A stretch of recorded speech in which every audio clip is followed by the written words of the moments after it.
Bonjour à tous et bienvenue sur les vendredis podcast. Alors, l'idée, c'est une semaine, un thème. Chaque semaine, un thème différent pour balayer tout ce qui a trait au magnétisme, aux soins, à la relaxation, à la méditation, à tout ce qui touche au chamanisme, aux soins chamaniques, les animaux de pouvoir, sur quoi ça fonctionne. Voilà, donc l'idée, c'est de vous sortir un article toutes les semaines et d'essayer de répondre à vos questions et de vous parler de moi aussi du coup.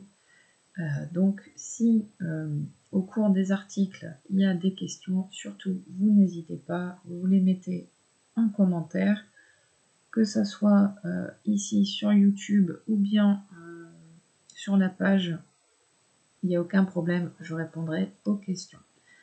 Alors, pour démarrer ce podcast, je voulais un petit peu vous parler du magnétisme, voilà, parce que c'est ce qui occupe, désolée, je suis pas tout à fait encore au point, c'est ce qui occupe la moitié de mon temps, la moitié des soins qui me sont demandés, c'est en magnétisme, en énergie.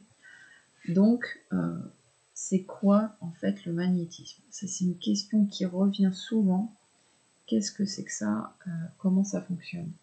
Alors, j'ai essayé de répondre un peu à cette interrogation en essayant d'être la plus concise possible. Alors, si je pouvais essayer de vous apporter une réponse, je dirais qu'en fait, le magnétisme, c'est le travail sur un être vivant, donc que ce soit un être humain, une plante ou un animal, par le biais de l'énergie.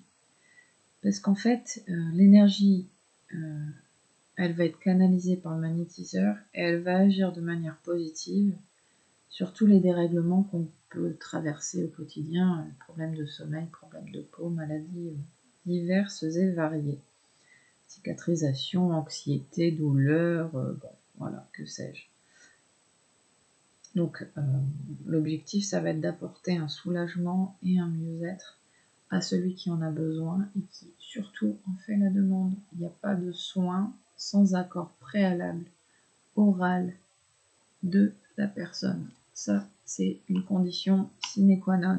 On ne fait pas de soins sans autorisation, sinon ça devient dangereux pour tout le monde.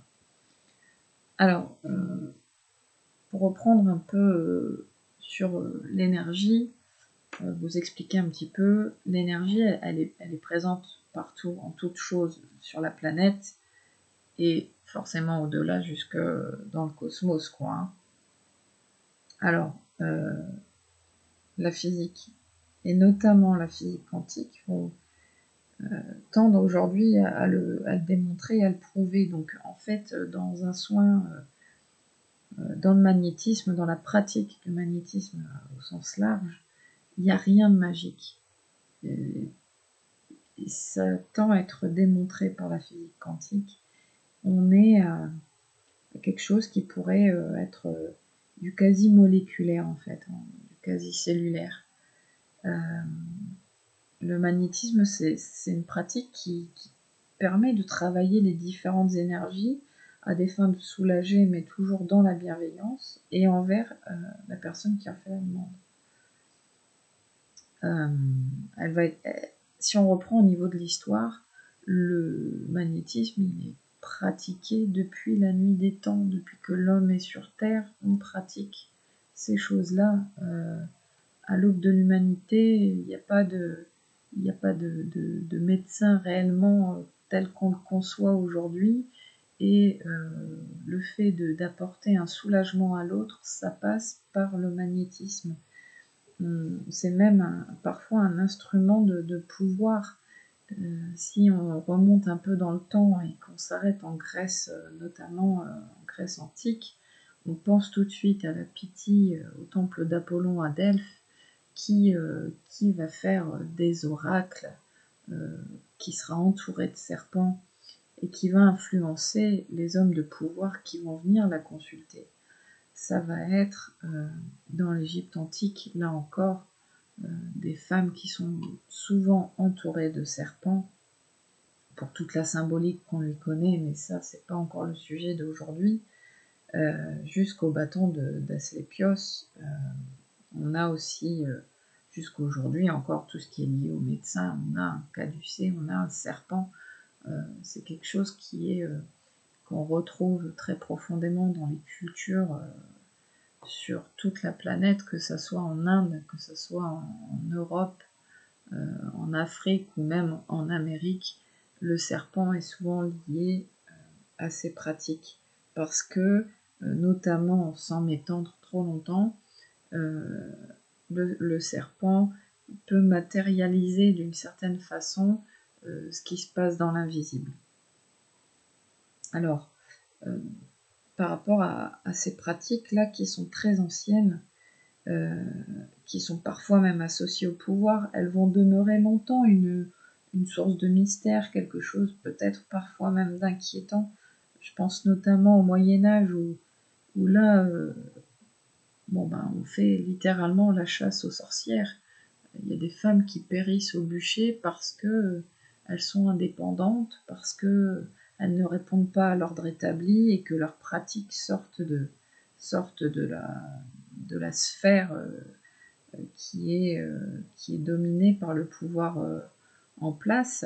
Et encore aujourd'hui, cette pratique, même si elle tend à se démocratiser et à être reconnue entre guillemets par la plupart des personnes, elle porte encore les stigmates du passé et des idées préconçues. Souvent, j'ai des personnes souvent, ça arrive quand même, des personnes qui frappent à ma porte et qui me disent écoutez, je viens en dernier recours parce que les souffrances sont trop importantes, et je ne crois pas du tout en ce que vous faites, mais je souffre tellement que je veux essayer. Et la plupart du temps, ces personnes repartent en ayant bouleversé leurs croyances, puisque les effets parlent d'eux-mêmes. Voilà. Donc, qu'on y croit ou pas, l'énergie, elle est présente et elle peut être travaillée. Donc, le magnétisme, ça va être l'intervention d'une personne dans le but de remettre en ordre les énergies d'un individu, tout comme un ostéo le ferait avec votre squelette. Sauf que là, on travaille d'autres choses qui, comme elles sont dans l'invisible, sont parfois compliquées à conceptualiser. Ça, je le reconnais. Après, c'est pas parce qu'on ne le voit pas que ça n'existe pas. Voilà. Donc l'idée, ça va être vraiment de soulager les personnes et de leur permettre de regagner un certain confort de vie en ayant moins de souffrance dans leur quotidien. Voilà. Alors, ça m'amène forcément au sujet de la semaine prochaine, qui traitera des différents maux qui peuvent être soulagés par le magnétisme, par les soins énergétiques, etc. Donc, sur quoi est-ce que ça fonctionne? Grande question qu'on évoquera la semaine prochaine.